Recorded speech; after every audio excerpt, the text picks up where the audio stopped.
Yun mga idol, i-assemble ko muna itong Spot Weld 99 gears. Ito yung kanyang harap. Yan. Ito yung likod.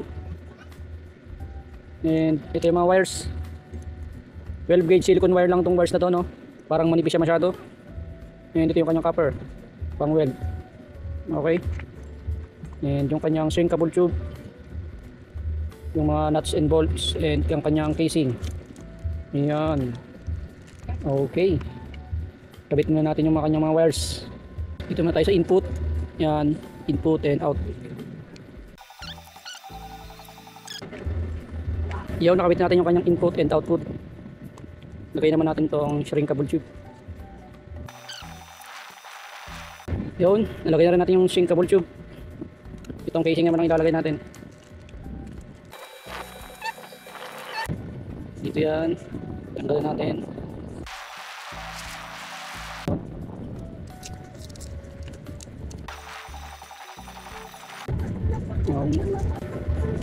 Okay.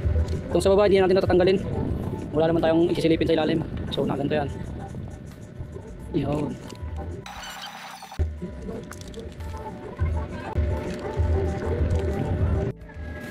Okay, ito yan.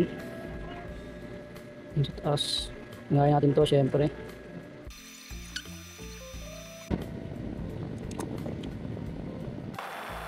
Okay. Ngayon sa ilalim. Tornilyo.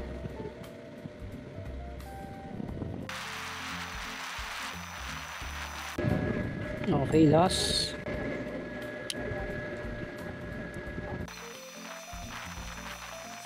Okay, ayun.